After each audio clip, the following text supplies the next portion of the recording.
All right, homeboys, we're back. We got the Hot Springs trailer to go ahead and check out. Now, the first thing I noticed, this is a 6-minute video, man. What the hell? Is that not the longest we've ever seen a trailer go on for? Alright, so right after a nice soak, we already know who the characters are, but we don't know what they do yet, so that's why we're here. Starting things off with Chrom, Hot Spring Chrom, who apparently can neutralize Foresight Snare. Alright, so he's a Lance Cavalry type. Alright, here are his stats. 40 HP, 71 attack, 49 speed, 54 defense, 16 res. He's gaining bonuses to attack, defense, and speed. I believe Harmonic Lin gives bonuses to attack and speed, and then he's probably giving bonuses to defense right there on his seat. So let's say +6 to everything. So 65 attack, 43 speed, and then 48 defense. That sounds about right. All right, he starts with To Conquer Fate, which, as is typical of Chrom units, he can assist and then move again. But in this case, he assisted, then he cantoed, and now he can move again. A very good change of events, which is something we've seen on Groa. She can also do that. She can take an assist, canto, and then after the canto, she moves again. All right, so Hot Spring Sign, 16 might, 1 range, -1 special trigger at the start of turn. If unit's special cooldown count is at its max value, then you get -2 cooldown. If unit's cooldown count is at its max value -1, then you only get -1 cooldown. At the start of turn or after unit acts or triggers canto, inflicts speed and defense -7, exposure, and speed and defense shackle on the closest foes and foes in 2 spaces. And then grants all stats of X to unit, where X is the number of bonus effects and penalty effects active on unit ×2, excluding stat bonuses and penalties +10. Oh my god, here we go. Yeah, so uncapped amount of bonuses. If this dude is just straight up going to be a new era version of Brave Chrom, then he's a god. All right, also, unit deals +25 damage, reduce damage from foes' attacks by 15, and reduce damage by foes' special by another 15. So his assist To Conquer Fate moves target ally to the opposite side of unit, which is repositioned, grants Change of Fate and Dual Strike to unit and target ally for 1 turn. Change of Fate is the effect from the Gladiator Chrom, which is really good. And then Dual Strike is brave attacking if you're adjacent to an ally. Also grants -1 cooldown to unit and target, and grants any bonus active on unit to target ally. Oh my goodness gracious. This dude is going to be Alphador's best friend. Like, Alphador assists on Chrom. Chrom gains all of Alphador's bonuses, which is every bonus on the map. And then Chrom assists an ally, and then they have every bonus on the map. So you just make a bonus daisy chain. And any active bonus, or any active on target ally to unit once per turn, granted bonuses, excludes stat bonuses, inverted by panic. Interesting. And then after canto, if unit has used an assist skill on the current turn, grants another action and re-enables canto. And regarding Dual Strike, granted to player army, the effect will now trigger even if the following condition is met. If unit initiates combat and is in 2 spaces of an ally with Dual Strike. What the hell? Is that the first time we've ever seen that, where they actually change the condition of a passive that already exists? So Dual Strike, you gotta be adjacent to get the Brave Attack. But here it's like, nah. Hold on. You get the Brave Attack even if you're in 2 spaces of an ally. That is cheating. What the hell?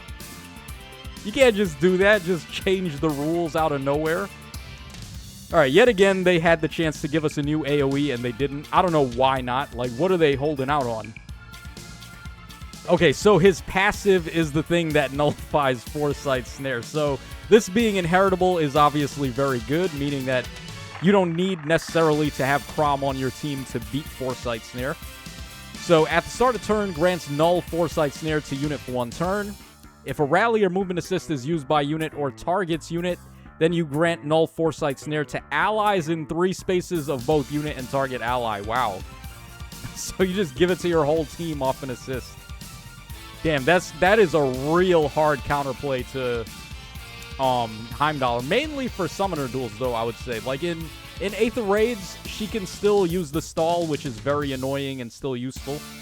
And also, unless you're a whale or you really are keeping up, then most players probably are not going to summon just to get this.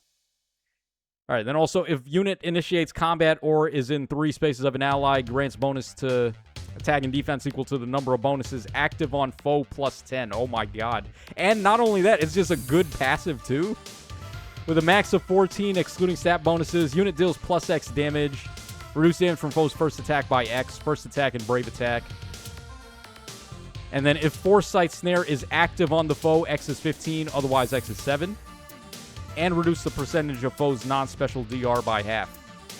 So, null Foresight Snare, literally nulls Foresight Snare. Neutralize the effects of foe's Foresight Snare. Okay, so it being a counter pick to Foresight Snare, that's one thing, but then it also just straight up being a good passive overall. This is like Essence Drain, that C skill that just gives you Essence Drain, and then it's like, on top of that, it's just a good passive. I mean, this is why counter picks, or this is how you make something a counter pick and also make it good. Like, what would be an example? So, you know how Duo Thor is countered by Mythic Tiki? But no one really uses Mythic Tiki because besides, like, countering bonus neutralization effects, like from Duo Thor, Mythic Loki, etc., other than just doing that, like, Mythic Tiki kind of sucks. So, if we're talking about if Mythic Tiki was actually a good unit that you really wanted to use, and then she also, like, hardcore countered Thor and Loki, that's a different story, and that's the case with this passive. Like, this is actually, outside of countering Foresight Snare, it's pretty good. Alright, then we have Riptide Despair. Inflicts attack speed, defense, and res -4 on the foe. Unit deals plus X damage, excluding on AoEs. Reduce damage from foes' attacks by X. X is 20% of the greater of unit's speed or defense, and neutralize effects that guarantee foes follow-ups and prevent units follow-ups. And if unit initiates combat, unit can make a follow-up before the foe's next attack. Okay, so it's Desperation and Null follow-up in one with some stat drops. It's okay. The stats that you're gaining out of this aren't that crazy, though. Like 20% of speed or defense is eh. And then -4 to all enemy stats is eh. Like, we have things right now that are doing way more in terms of numbers, not in terms of, like, effects. And then we have attack and defense Outcry Dull yet again. Yeah, I mean, this guy, he seems pretty nutty. Not even for the A skill fodder, but, like, just straight up as a unit. This guy, he's Brave Chrom, but modern. Like, that's all I need to say.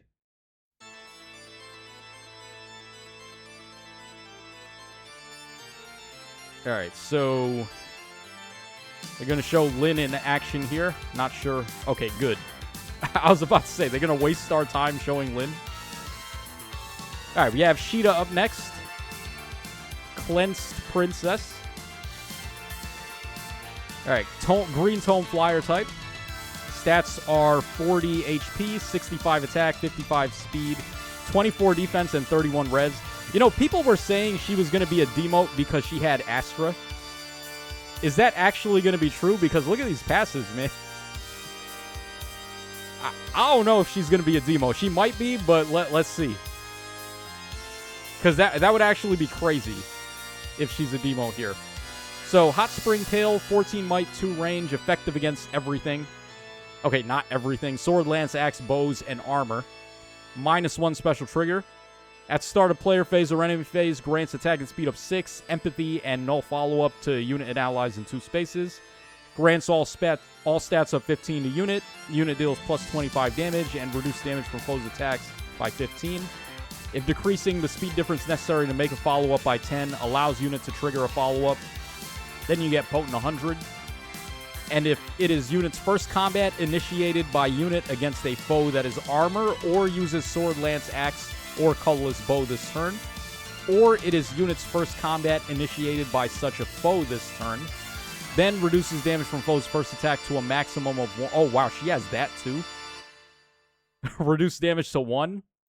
It's only on their first and brave attack, though, but that gives her a chance. Like, that's just better than Vantage, because the other Caeda that had this, the baby Caeda, where she was effective against basically half the game, she had Vantage, but she doesn't reduce the damage to 1.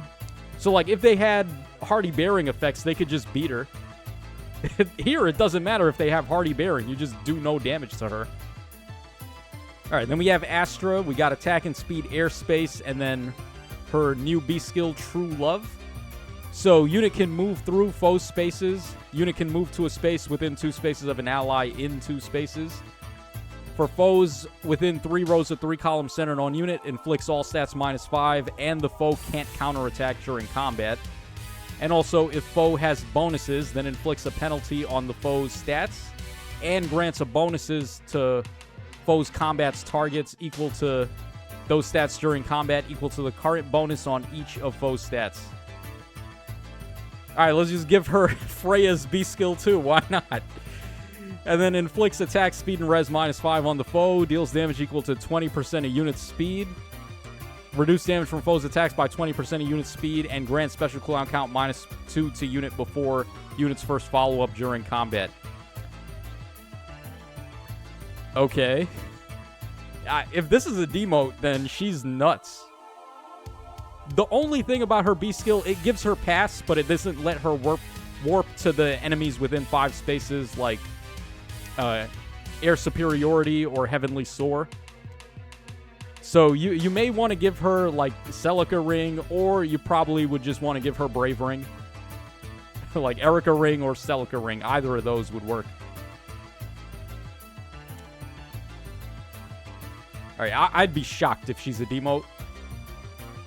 But she actually might be, looking at how things are going here. Alright, so Robin is going to be the arcane hero on this banner. I mentioned this on a previous video. I was like, okay, if they're going to, like, give us the Ascended Florets in the Fey Pass now, and presumably we're not getting Ascended Heroes anymore, you could just shoehorn them onto the seasonal banners like they're doing with the rearmed heroes. Right? Like, is anyone going to complain if Chrom was an Ascended Hero? Like, you summon him and you just get a Floret? I don't think so. So that could be a way they just get more Ascended Florets and more Ascended Heroes in the game. Alright, Robin's got 40 HP, 55 attack, 46 speed, 27 defense, and 21 res. Suffering drops to attack, speed, and defense. Probably something that she does herself. Like, she probably has grand strategy and stuff. That would be my guess. Oh, there, she just cleansed her stats. So 61 attack, 48 speed, 33 defense. Arcane Duck Pail. I think it was Hot Spring Elise who had Rubber Ducky as her weapon. So here we have more ducks. So Arcane Duck Pail, 14 might, 2 range. It's an Arcane Colorless Tome, so it's not going to be available to that many options. -1 special trigger at the start of turn or after unit acts or triggers Kanto, inflicts speed and defense, or speed and res, my bad, -7. Exposure and Discord on the closest foes and foes in 2 spaces. Grants all stats of 15. Unit deals plus 25 damage and reduce damage from foes' attacks by 15. And reduce the percentage of foes' non-special DR by half. Alright, so I guess your old lady Neems and your Lawrence are going to be looking a lot better with this weapon. Rally up speed plus, logic.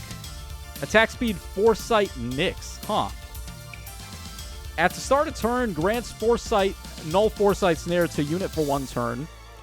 If a rally or movement assist skill is used by unit or targets unit, grants null foresight snare to allies in 3 spaces of both unit and target ally, or unit and targeting ally after movement for 1 turn.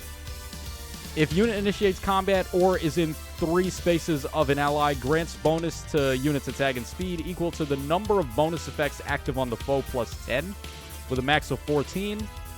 Unit deals plus X damage, reduce damage from foe's first attack by X.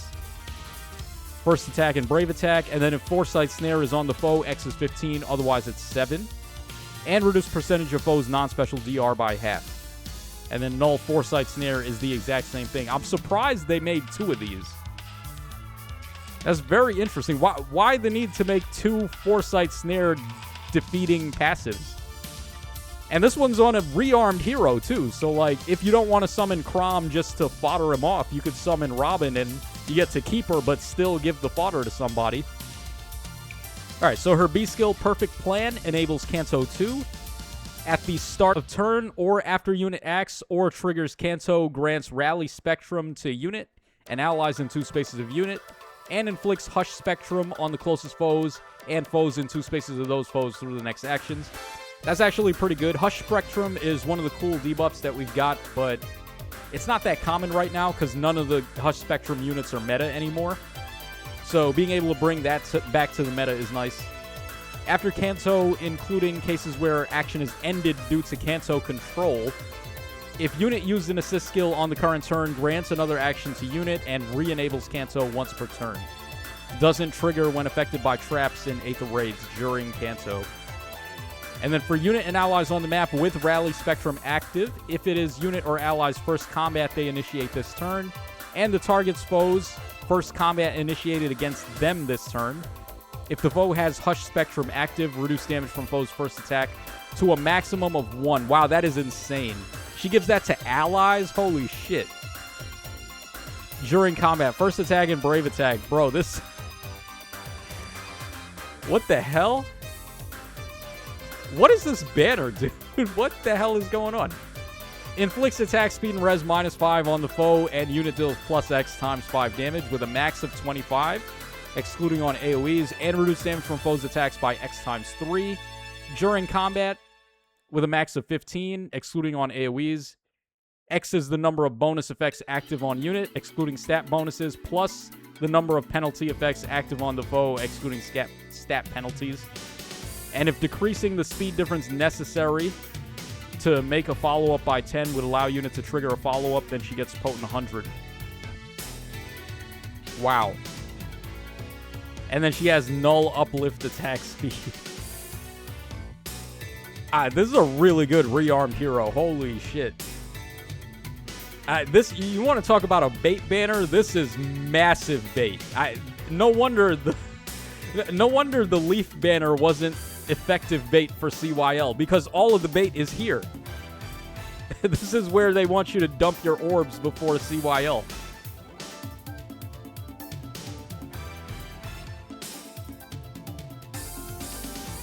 Yeah, dude, I'm telling you, man. Iron Fighter is nice because it's for armored units, but, like, she's giving Iron Fighter to all your allies if it's their first combat. Man, you're really going to want those airs, aren't you? To penalty cleanse to get rid of Hush Spectrum. Otherwise, you just do nothing in combat. Okay, so Timeless Warmth, we've got Marth and Fake Marth. So, sword infantry type. Oh, stats are right there. They slipped by me. So we got here 40 HP, 69 attack, 49 speed, 38 defense, and 31 res. So he's probably got +6 to attack, I'm going to say, so 63 attack. Although, maybe it could be +7, I don't know. Let's see what's going on here. Okay, Lineage Lantern, 16 might, 1 range, effective against Dragon, and -1 special trigger. At the start of player phase or enemy phase, grants Future Witness, and unit can move to a space adjacent to any ally in 2 spaces, to unit and allies in 3 spaces for 1 turn. For allies with Fire Emblem active, when Kanto triggers, if ally is in 6 spaces of unit, ally can move to a space within 2 spaces of unit, even if that movement exceeds the Kanto distance limit.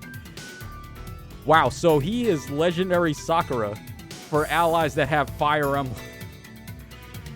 Bro, this is like the Summoner Duels banner to end all Summoner Duels banners. Grants all stats of 15 to unit. Unit deals +25 damage. Reduce damage from foes' attacks by 15. Reduce damage from foes' special by another 15. And reduce the percentage of foes' non-special DR by half. True Emblem, new special, 5-hit cooldown. When special triggers, boost damage by unit speed. Foes with a range of 1 cannot move through spaces adjacent to unit. Doesn't affect pass. And then foes with a range of 2 can't move through spaces within 2 spaces of unit. Again, doesn't affect pass. At start of player phase or enemy phase, grants all stats of 7, Fire Emblem, Speed Liberate, and Null Panic to unit and allies in 3 spaces for 1 turn. And reduce damage from foes' attacks by 40%, excluding on AoEs, and neutralize effects that grant special cooldown charge +X or inflict guard on unit during combat. So it's got tempo, and then the 40% DR is not on first attack. It's just straight up 40% DR the whole time. Wow. Okay, so distant attack, speed, and defense bond. So finally, we have another one of these. The first one was close attack, defense, and res bond on, I think it was the Bride Ash and Meliai. So now we have the distant version of that. Unit can counterattack regardless of foe's range. If unit is in 3 spaces of an ally, grants attack, speed, and defense up 10 to unit. Neutralize unit's penalties to attack, speed, and defense, and reduce damage from foe's first attack by 7. First attack and brave attack. Got a new B skill here, Binding Barrier. Inflicts attack, speed, and defense -5 on the foe.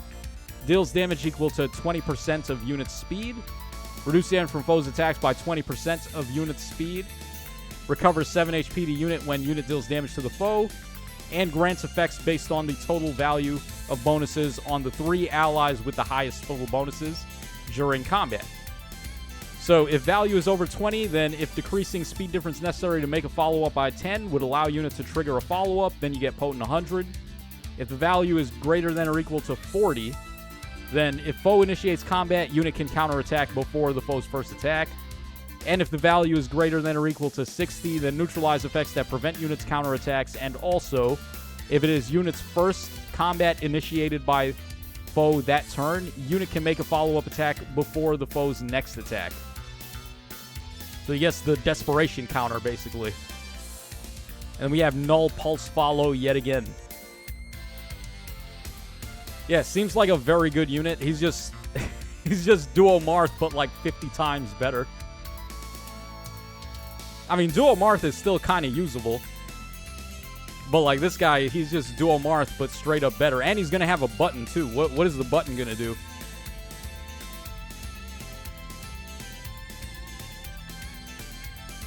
Harmonic skill grants Resonant Blades, Fringe bonus, and Attack Liberate to unit and allies from the same titles as unit for 1 turn.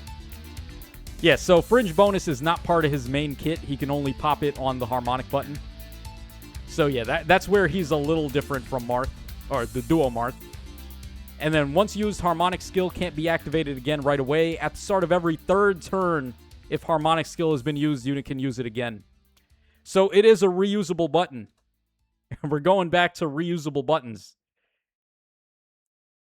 Yeah, I mean, dude, this is like straight up the Summoner Duels banner. If you care about Summoner Duels banner, this banner is important. If you don't care about Summoner Duels, it's still got value because for Aether Raids, of course, you got the Foresight Snare counter, which in Aether Raids, it's not that big a deal. Like, Foresight Snare is not as centralizing in Aether Raids as it is in Summoner Duels. But it's still nice. Like, you don't have to whiff an action with somebody, or you don't have to have, like, Legendary Elise to hit with the style, or Emblem Lyn to hit with the style to actually bypass Foresight Snare. So it makes it a little easier, and then, I mean, not only that, Chrom and Robin are just massive units. This Marth looks like he's going to be a pretty good Aether Raids defense unit, just like the Duo Marth was. So, yeah, this banner is insane.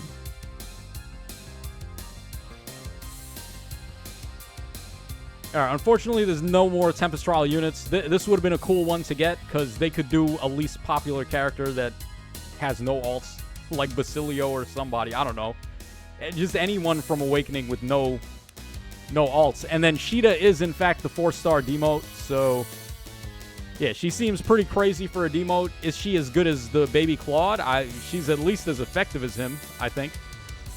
He's got 3 range style. She does a little bit different. Let's just take a look at her one more time.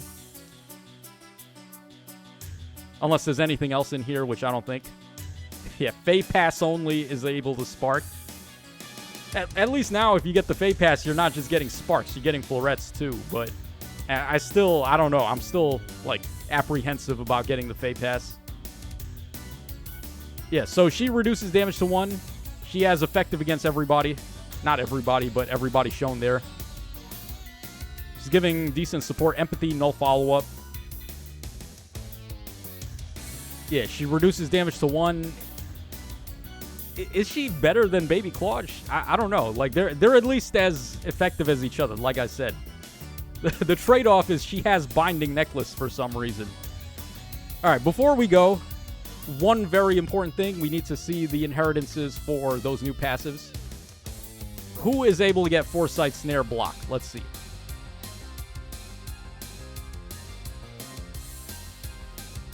All right, so here we go. Distant attack, speed, and defense bond is for melee only, which should have been obvious to anybody. Wow, no inheritance limits at all. Foresight, Nyx, neither of them have any restrictions, so you can give them to anybody. They just wanted to double down. That's why they did that. So if you don't want the attack and defense spread, you go for attack and speed. It's as simple as that. Wow, okay, and then Riptide Despair is for Cavalry and Flyer only, which I would have imagined. And then it's for Sword, Lance, Axes, Beasts and Dragons, and that's about it. Yeah, Sword, Lance, Axe, Beasts and Dragons, so all of the melee weapons. Yeah, let me know what you guys think in the comments section down below. This banner is wild. This is insane. I don't know what else to say. So... yeah, we have don't leave though, because we do have other stuff going on tonight. We have the refines and we have the data mines coming in. There may also be a new Tempest Trial character as well. It might be Groa's sister. I think we're going to get to see her in the data mines too. So stay tuned. We're going to cover that in just a sec. This is your boy Tasho signing out, and I will see y'all again in just a moment.